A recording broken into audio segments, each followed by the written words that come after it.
This video does contain spoilers for the Prisma Illya FINALE manga, which means if you haven't read or watched the series up to the point of the Licht movie, I might mention some things that will spoil what happens there on top of future events that have yet to happen. If you're not sure if you want to check out the series or need some catching up in smaller bits or want to learn about characters, then I have videos in my Prisma Illya playlist that you may be interested in. So starting with chapter 60, A Certain World's Conclusion. This takes place after Darius tries to destroy Kuro's card, but she decides to use the origin bullet to destroy him and by extension free Julian from his control. Now this did lead to Chloe's quote-unquote death, although she did just go back into Illya. Illya and Miyu are of course distraught by this at the loss of their friend and sister, but this isn't the time to celebrate or to grieve because suddenly a huge giant made of mud from Pandora's box appears, this being Darius as what we refer to as the King of Giants moving forward. This ends up accelerating the flow of the mud that's covering Fuyuki and thus the rest of the world, painting over the world's texture, which is Type Moon terminology for the surface of the world. At the Ina residence, Angelica sees this and comes to the conclusion that Darius never wanted to save humanity in the first place, and this was his true goal. From the mud, we see many necklace giants appear, swarming all over the place. Meanwhile, up in the sky we have Gilgamesh and his flying ship, the Vimana, who asks Tanaka if she's going to do anything, as at this rate, the world is going to perish. Responding, Tanaka decides to ask Gilgamesh for a favor. Darius, now in his new giant form, declares he'll become the seed for what will be the new order of humanity, as we see him eat something that looks like a typical holy grail, which starts the end of the world. Chapter 61, A Place to Come Back Someday. We see Illya, who wakes up in her bedroom at home in her own world, making it seem like everything up to this point was just a dream she was having. Going about her day as she normally would, she realizes she's late for a new semester. So she runs out of the house with a sandwich in her mouth. When she's outside, she looks across the street to see that the mansion that Lupia lived in is not there and feels something is off. She asks Shiro about it, but he says there's something like that in this town in the first place. As the two race to school, Illya tries to fly as if this was normal for her, but she falls flat. Eventually she does get to school, seeing her friends who are extremely happy to see her even though she's only been gone a month. We do see that Tatsuko has developed a tan and that Taiga's become a gal. After class, Illya and her friends walk through the hall when she turns back to see what looks like Chloe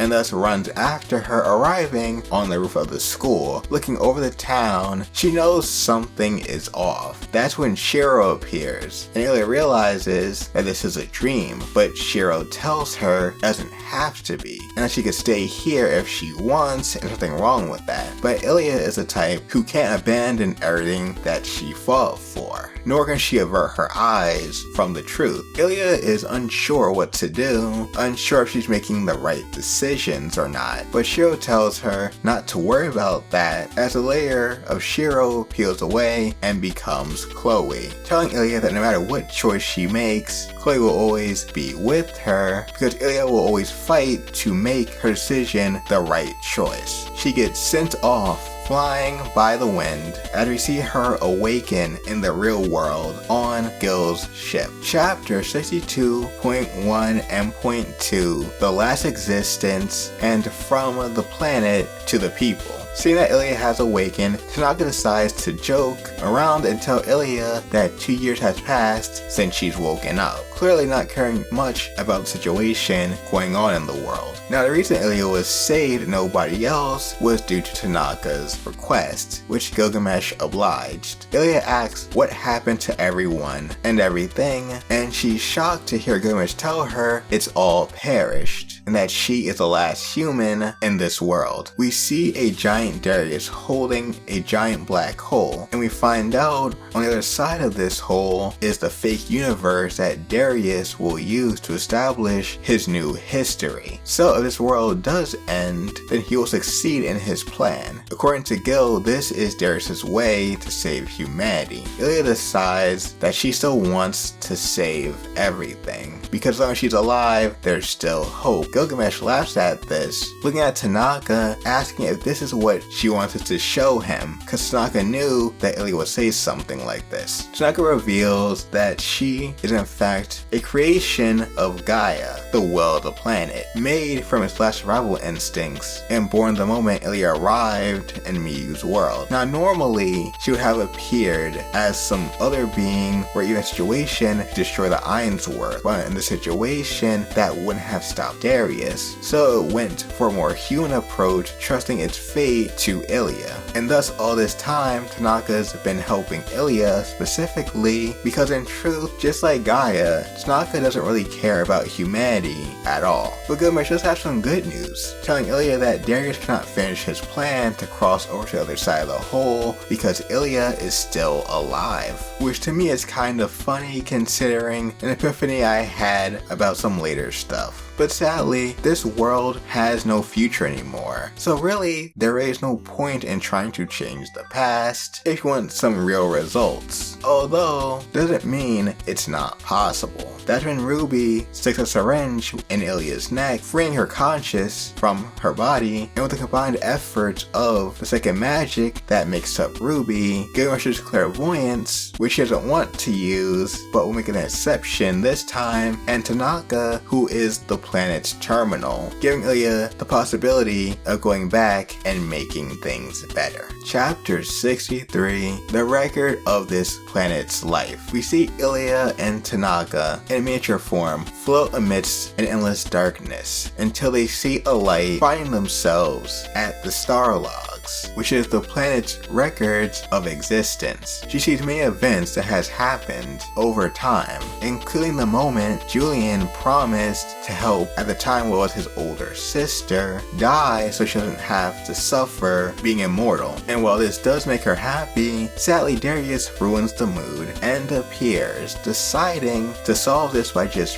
freeing her of her intelligence and regressing her back into more childish form, giving birth to the character that we know as Erica from the beginning of 3-Ray. Because this way, in his logic, she'll suffer less. Not stop suffering, just suffer less. Until she gets her memories back and everything, but that's for later. Somehow, watching this, Darius is aware that someone is watching and stares back. So Illya and Tanaka decide to dive deeper to really find out what's going on. Chapter 64, the light that illuminates darkness. We go back in time to see a young man walking through a cave and he finds a girl in the wall. He ends up taking her and putting her in bed. Sitting down, he introduces himself as Darius Ainsworth, an alchemist in training. He talks about some of his discoveries, such as the country called Sin, now China, and how their alchemy focuses on making elixirs, such as legendary elixir of eternity. The girl calls the idea of such an elixir ridiculous, remembering when she was happy once, before being tortured by humanity over her many years due to her immortality.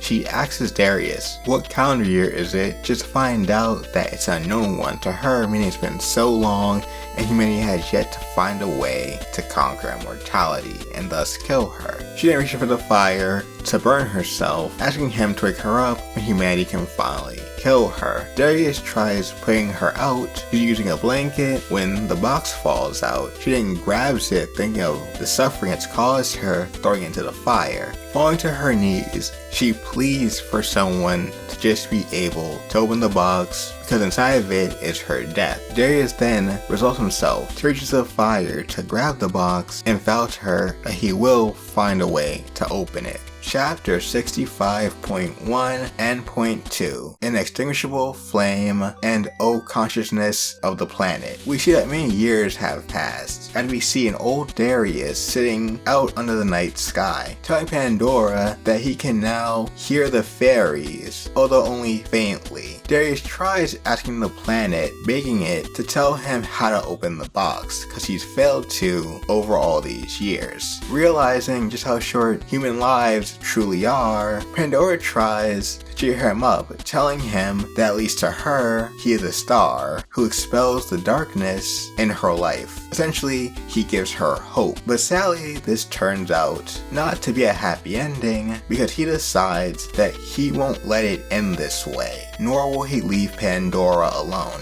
And we see black roots spread across his body as he liquefies into black liquid, which surprises her. And then she hears his voice from behind her. He explains to her that he made a copy of his ideal condition and then substituted it with what he calls displacement magic or flash air, which does involve the use of Pandora's box. Darius calls it a perfect replica of himself when he was in his prime, but that's not exactly accurate, but we'll get to that in a bit. The secret to him averting true death is by storing his data within Pandora's box, where the laws of the world that we know do not apply in there. Pandora is distraught at this, never wanting for him or any human to know the suffering of being immortal like she is. But at least in this case, she won't have to be alone anymore, and tries to make the best of this. Pandora looks at Darius's hand and realizes the burn mark isn't there anymore, which he doesn't remember, asking what she's talking about, showing that in the process of coming back to life, similar to the dolls Beatrice and Angelica, you end up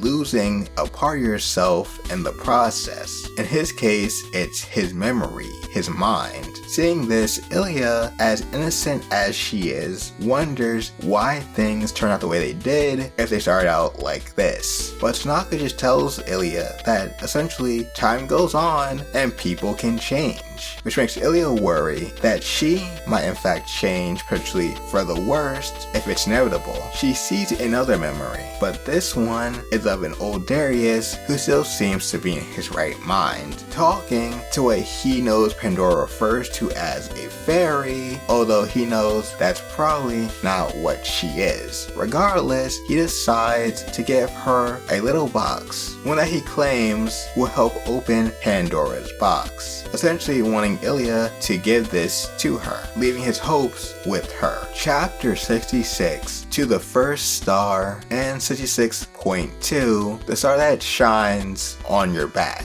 Back in the present, we see Gilgamesh saying that there's not much meaning in trying to change the past, because Illya is mostly acting as an observer, thus she can't really change history to fix the situation. Although if she did achieve something like that, it would be stepping into the realms of true magic, which is ironic he's saying this when Ruby, a construct of true magic, is right there. Using his clairvoyance, he does see that Illya has found the thread of hope that can in fact change the future, or in this case, the present. So Illya decides she's gonna go back 6,000 years past the Common Era to when Pandora was just created, end up becoming her first friend. Of course, since going back this far, there is no going back. It's a one-way trip. So if she does this, she'll just end up turning into one of these floating jellyfish that we see aimlessly swimming in the seas of time. And the world that is created, if she succeeds, is going to be one without her. Deciding that she has to do this, deliver this box to Pandora, she says her final goodbyes to everybody and takes the deep dive.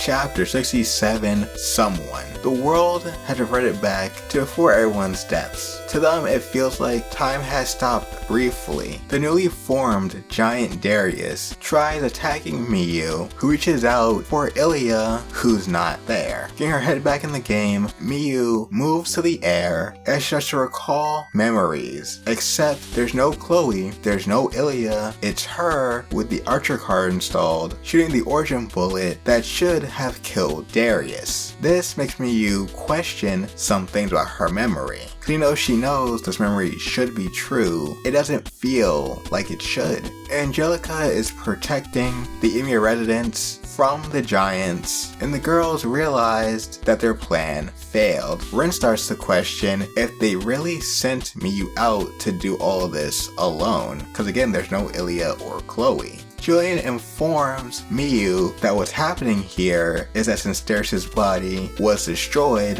he regenerated it through his thorn magic, taking his current form, and thus will use his new power to start turning the world inside out, which reminds Beatrice of how she felt 5 years ago when she should have died. Miyu flies off with Julian so they can get far enough away to be safe for now. Once she lets him go, he decides to move towards the light of where Darius is because that's where Pandora is and he wants to save his big sister. Suddenly, Miyu starts to cry, knowing that someone dear to her should be in there too. But Julian tells her she's always been alone in this fight, which she knows is true, but faint bits of Illya's existence still linger in her mind. Chapter 68.1 and 2. Command, and the stars are still in the sky. Darius, assured of his victory, finds himself surprisingly interrupted by Pandora, asking if he can still hear the fairy. He tells her that he only remembers having heard it that once, or was it maybe twice? He's unsure right now, showing there's something going on with his memory. Something just isn't right. But moving on, she says she's heard it many times, which is actually the first that Darius has heard of this, which makes him question his memory even more now, which makes me assume that at this point in time, his memory just wasn't catching up to the current state of the world and might be working off of older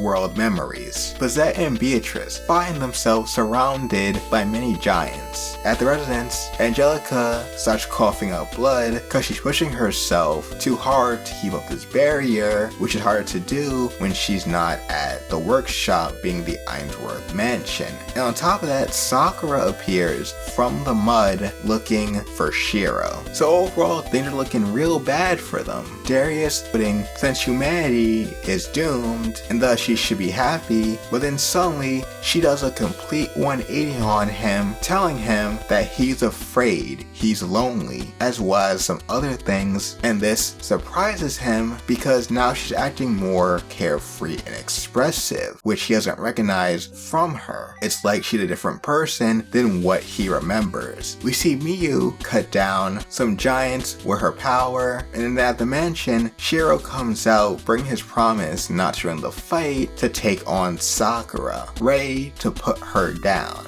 Meanwhile, Beatrice and Bazette are running from more giants when Beatrice starts to remember some things, faintly seeing Illya, but of course doesn't recognize her, as well as Miyu's memories are starting to become a bit more clear at the same time. At this point, Julian has just given up, but Miyu decides that she has to keep on fighting so that she can take back the world and that person, referring to Illya. Interlude chapter. Going way back to Pandora's youth in a land far away, we see the nameless girl and her fairy companion, who she can't understand, walking in the land. As nighttime comes, the nameless girl gloats about how she is a special human created by the gods, and thus she is better than all those average humans. The fairy claps hearing this, putting a smile on Pandora's face. Although the fairy does end up asking one thing, and this is something that somehow the nameless girl can in fact understand, which is asking if she has any friends. Now, the nameless girl is clearly coping, saying she doesn't want or need friends. And picking up on this, the little fairy pats her head, making the nameless girl realize she's being pitied. The two continue their travels until the fairy suddenly disappears. Even though the girl acts like she's not bothered, eventually, as time goes on, loneliness hits her again, until one day her companion reappears. At first she wonders if this is the same or a different one, but she realizes it's the same one from before, more when it asks her the same question, does she have any friends? The girl then shows her fairy companion Pandora's box, or its other name Pandora, all gifts, which is a mechanism that the gods made to ensure that the planet's safe and holds a duplicate of the world's history, which may be important later. The girl being the key to using it, and thus she has to wait till the end, until the time comes to fulfill her goal and reason for existing. The fairy then tries to say Pandora, the girl thinking it's talking about the box, but then it points to her and decides that her name might as well just be Pandora, and in exchange asks the fairy for what its name is, and it tries to say Ilya, but she still can't understand it. Ilya feels it's the time to give Pandora the box that Darius gave her, presenting it to the now named Pandora. Chapter 69, My Own Kind Senpai. Back at the Emergence, we see Shiro and Sakura still fight, seemingly with the advantage he taunts her, asking where all her strength and vigor from before went. She then cries out asking for Shiro, wondering where he is to help her. Shiro gets ready to set another arrow to end her for good, but surprisingly she catches it and throws it into his shoulder. Sakura then denies that the person she's fighting is her senpai because he'd never act the way he is now, saying things like, "You're a walking corpse, one I'll bury myself," because in her mind, Shiro would never hold a sword or fight or anything like he's doing now because he's just a normal guy. So he should stop fighting her and be the man that she remembers. Instead of doing as she asks him, Shiro decides to throw a grenade at her and then pulls out a gun, which is also something that a Shiro she knows would never do. Shiro realizes that while Sakura can in fact steal any weapon that he summons, she can't steal ammunition, and thus the gun was the perfect weapon to use against her. This advantage allows him to get in a position where he can try to finish her off with his swords. Chapter 70.1 and 2, Severance and Attachments and Twinkling Stars. Even with all of Shiro's efforts, he's absolutely decimated by Sakura because he's just a normal guy. Beatrice and Bazette still fighting Giant. Beatrice asks Bazette if she's prepared to die. Considering the situation, Bazette answers yes, considering her line of work. Beatrice, hearing this, gets confirmation that Bazette is not the one that saved her, trying to remember Ilya. Beatrice had a different answer. Having something to live for, she is not prepared to die here, and thus, knowing she at least has to express her feelings to Julian, her card resonates with her, allowing her to split bits through the Giant with ease as Rider Magne on top of the divine steed Golfaxi, with her memories of Ilya now fully restored, making her the first. Ren and Olivia join the fight against Sakura. Ren then tells Sakura to listen to her sister, and responding to this, Sakura says that her sister died 5 years ago, and based off of how Sakura responded, it makes Ren happy that in this world, both her and Sakura were still able to have a sisterly relationship. Sakura pushed back by combined Gonder from Olivia and Ren, ends up just in the right spot for Angelica to use his placement magic on Shiro so that he can come from above and use his last projection to pierce Sakura, breaking her mask as she opens a portal to measure a number of space. Chapter 71.1 and 2, The Light That I Saw Then and That Name. Fighting off giants, Miyu starts to remember a little bit more of Ilya. Julian at this point, having given up entirely, just sits there, saying what they're doing is pointless, but Miyu keeps fighting because she has something to fight for. We see the mud giants start to merge and evolve as they start shooting beams at Miyu, seeing her as the primary threat. She slashes them, but they're able to block and evolve to her combat style. Julian decides not to avert his eyes anymore, jumping into action as he stabs one of the evolved mud giants with a pipe that he found, close by. But he's pushed back and is about to get eaten by one of the giants. At this moment, he accepts his fate when suddenly lightning strikes down, not only freeing Julian from the jaws but destroying the giant entirely. We see it's Beatrice, and looking at each other, the two are glad to see each other. Beatrice tells them Ilya's name, and they remember her completely, and thus Miyu decides that she has to go to the Wall of Light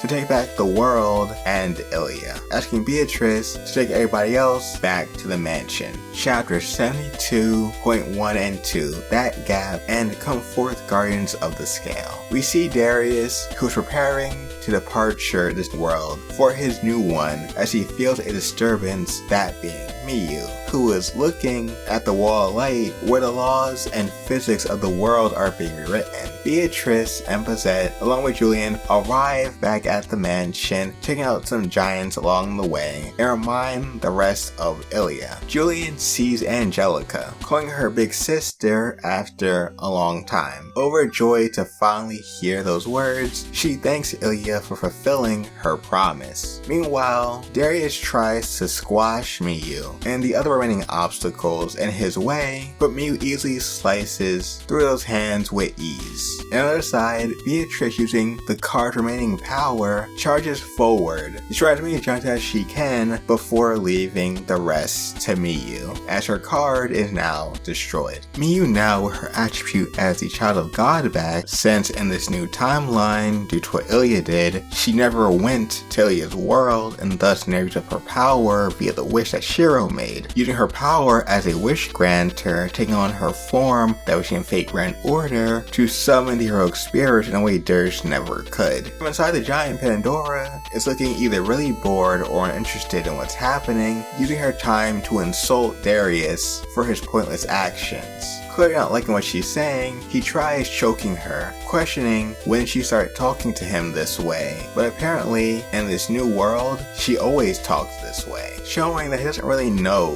this new Pandora because he's still the old Darius. Miyu finishes the summoning as we see 6 Asset Heroic Spirits appear, ready to take down Darius. Chapter 73.1 and 2, with just that swing and shoot. We see in imaginary number space that Shiro is holding on to Sakura. He is unable to tell who this girl is. He doesn't even know why he's holding on to her, nor can he tell who he is between being Shiro or Emiya. The two continue to sink until Shiro sees a light. Within that light is none other than the heart of Sakura, the one that was thought to have been destroyed during the events of the Ainsworth Holy Grail War. On the outside, we see that Darius is surprised that Miyu was able to even summon the remaining heroic spirits, but regains his composure when he realizes they won't be able to stay materialized long. But that's not a problem for Miyu because they all attack at once, both attacking and restraining Darius with all their strength. Shiro and Sakura come back from imaginary number space as Ren sees a Sakura who is crying for Shiro to wake up. Within Shiro's mind, he's reached a metaphorical cliff, a dead end you could say, when he starts to hear Kiritsugu's voice, and he's brought back to a very familiar moment for Fate and Shiro fans.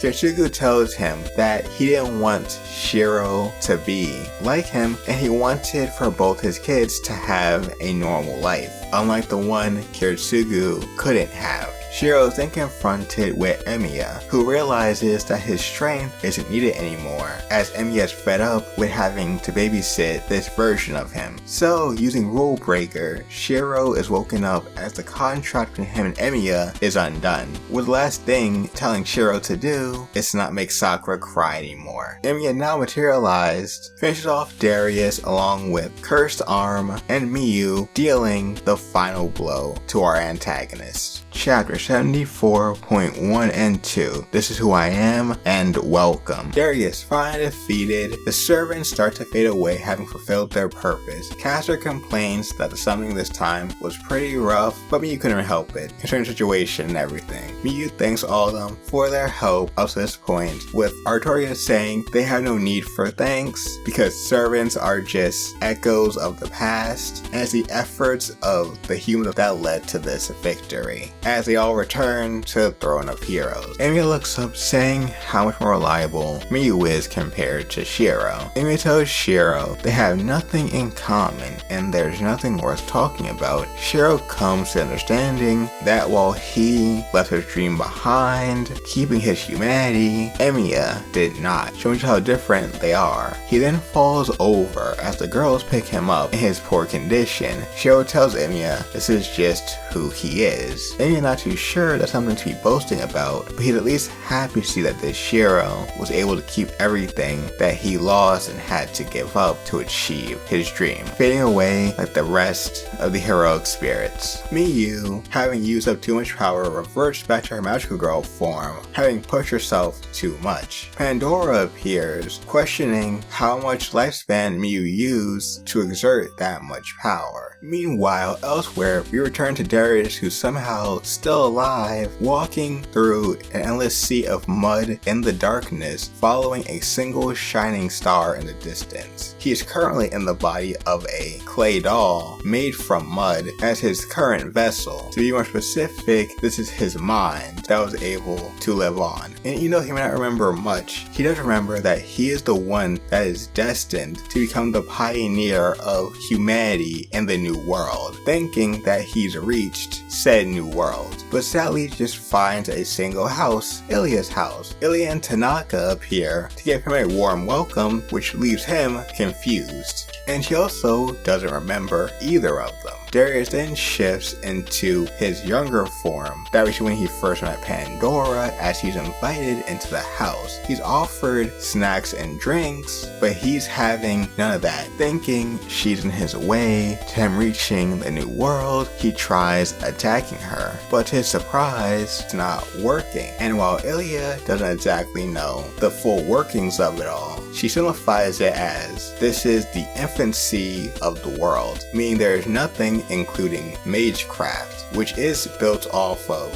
accumulative knowledge, history, and practice, as well as mystery that needs to be built up over time. Illya, realizing that she has no other choice, she decides to destroy the house even though she doesn't want to show Darius what he's won, showing him a world full of nothing but mud, completely black and empty. Chapter 75.1 Inside and Outside. Darius is shocked to hear his revelation from Illya, as he's also told he's transcended worlds, which is a phenomenal accomplishment. Sadly, there's not much here for him, and it's definitely not what he imagined it would be. Tanaka, being the representation of Gaia, is kind of embarrassed that her crust is really flat right now. So clearly, we see that Gaia prefers to have some volume on their crust.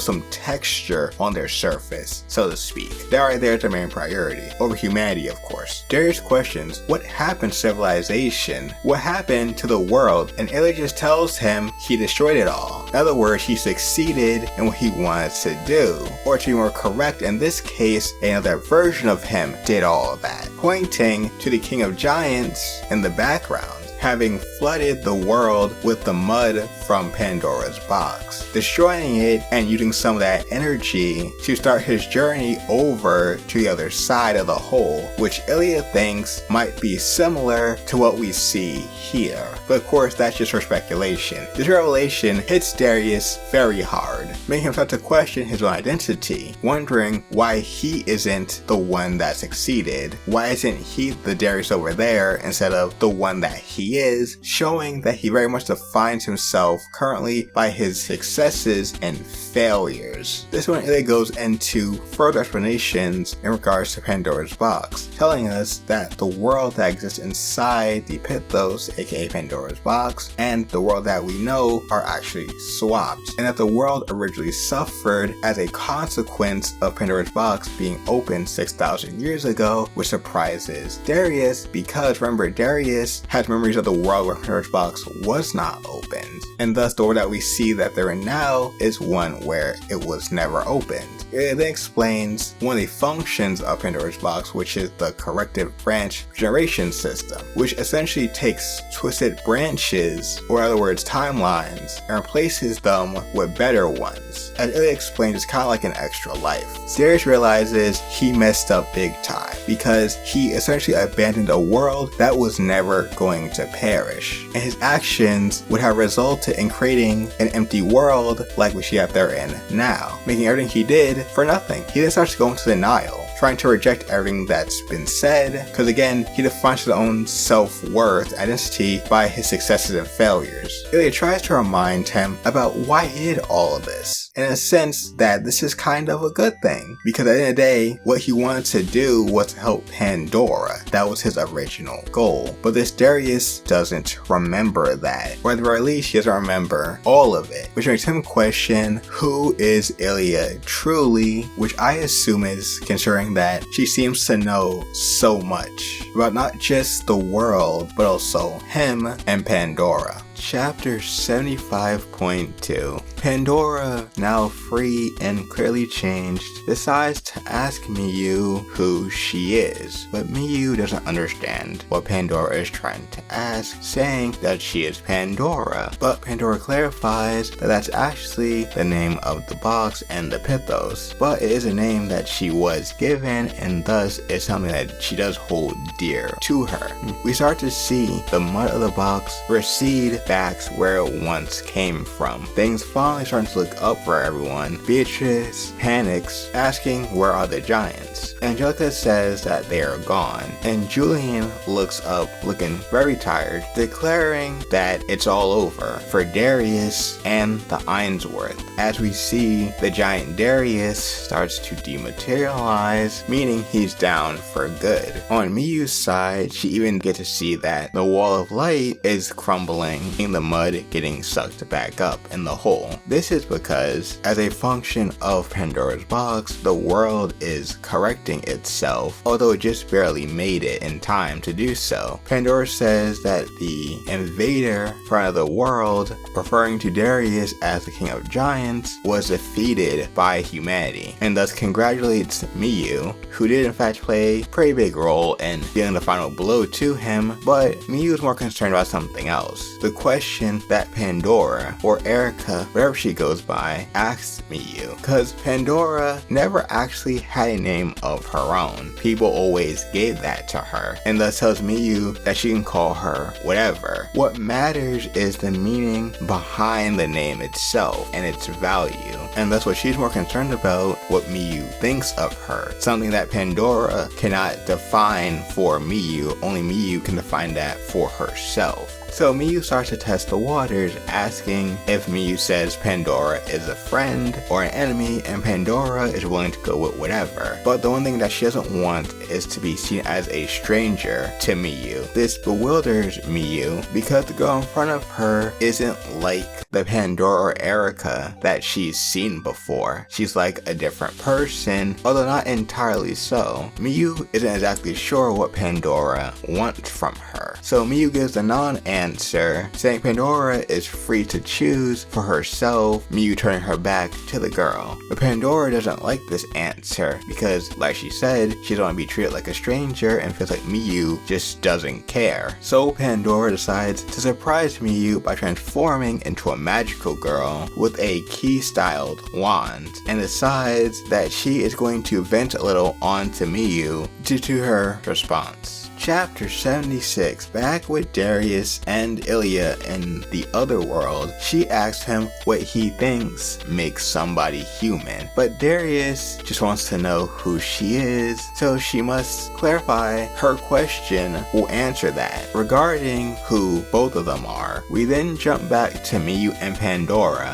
who look like they're fighting, although to Pandora this is more like a exhibition match. We see Miyu blocking some of Pandora's attacks, and Pandora surprises Miyu by getting behind her. Pandora then gains some distance and decides to use one of Ilya's moves, Schneiden, and while all this is happening, on the ground, Ren and the others are watching. While the others are worried if there's another enemy, since Darius was just defeated, Ren has this feeling where she can tell this isn't really a battle, and from her perspective, just looks like two twin shooting stars frolicking in the air. Pandora's attacks makes Miyu crash near the area where Julian and them are. And that's when Pandora changes her tune because she starts to get this awkward feeling appearing in front of them in this magical girl outfit. According to her words, feeling like she was caught doing a cringy cosplay in front of her family, which in some cases is in fact true because these are essentially her family. Julian takes one look at her and asks if that's his sister, which makes Pandora happy that Julian can still think of her that way, and the two are just happy to see each other being happy. The two of them are completing each other in a sense. Miyu's surprised because she's never seen this side of Pandora or even Erica be like this. But kind of moment short, Pandora decides her and Miyu should get back to what they were doing as if they're on some sort of time limit. We then move back to Ilya, who decides to regale Darius on how she sees things, talking about how people change how they speak or act differently based on the people they are around, comparing it to the same as looking at a person as being either wicked or virtuous. In short, what she's trying to say, I think, is that we need other people to see us first, to engage with us, to help complete each other, and through every word, gesture, expression, and so on, we become more complete that way. Everything that happens between us as people is what helps us become human, or in my opinion, a better wording of this probably could be being more complete makes us such. Just like how when Darius first appeared here, he was just a crumbling doll of mud and bone, but now he has his younger form, and that's because that is the form that Ilya has given him. So she decides to ask him, who is she to him? Chapter 77.1. We move back again to Pandora and Miyu. The two continue to have a little exhibition. Pandora's attacks are breaking Miyu's barrier, who's fully on the defensive, and Pandora decides she wants to change things up a bit, not satisfied with just trading magical blows, and of course Miyu's primary defense strat, so she decides to go something a bit more physical, you can say. Miyu calls out for Pandora's name, and Pandora gets a little snarky, I guess you could say, asking who's that, reminding Miyu that she can call her whatever she wants. But the meaning behind it is what is the most important thing. What is Pandora to Miyu? Again, because that's not something Pandora can define herself. Miyu has to decide what Pandora is to her personally, and Pandora clearly doesn't plan to wait forever for Miyu's answer, so she decides to copy one of Emiya/Chloe's moves, and Miyu still clearly doesn't get what Pandora wants from her or wants her to say. And considering the two have barely had a relationship before, I could see why she might be struggling with trying to figure this out. Pandora says that's completely up to Miyu to decide. Miyu recognizes Pandora's move as Chloe's and puts up a physical barrier, but Miyu realizes that she's taking no damage because Pandora isn't taking this seriously. It's not a serious fight, and the two actually end up a fair distance from the town itself near Homohara Elementary, which is actually where we first met her as Erica earlier on in this part of the story. Although she didn't intentionally come here, she might have subconsciously moved in this direction. Considering this their final location, Pandora decides to go in, and Miyu, a little while afterwards, follows behind trying to find Pandora. To Sapphire's surprise, Miyu decides to undo her transformation and wants to change into something a little different. When Miyu finds Pandora in the classroom, which is probably the same one that she actually met Ilya in when she first awakened as Pandora and asked Ilya to kill her, which of course Ilya wouldn't and couldn't do, Miyu sees Pandora dressed in a school uniform, playing at being a student, and when she sees Miyu, who comes in doing a normal greeting, she busts out laughing, thinking Miyu was also doing cosplay as well, although Miyu actually did go to Homohara, at least in Ilya's world, so it's not really cosplay in her case. Pandora tells Miyu that she'll always sneak out of the castle and come to the school and imagine what things would be like in a different time, in a different world, where she was a student here and she'd be coming to classes, and maybe even her and Miyu could just be classmates. before deflecting and saying she was just kidding. Probably about that last part. But Miyu, through Pandora's words, through her mannerism, through her expression, feels something similar. Something that reminds her of Illya, showing the impression Illya has had on Pandora after going back in time. Miyu asks if Pandora is Illya. Pandora says that's actually her first time hearing that name, but it has a certain ring to it. She kind of likes it for some reason, which makes sense considering that was in Pandora's time thousands of years ago. And while she consciously doesn't remember the name, it feels both fleeting and eternal to her, showing that deep down she does remember who Illya is, or rather the fairy that was Illya, and thus it was fleeting considering how many times the fairy came and went, but the impression that was left was eternal,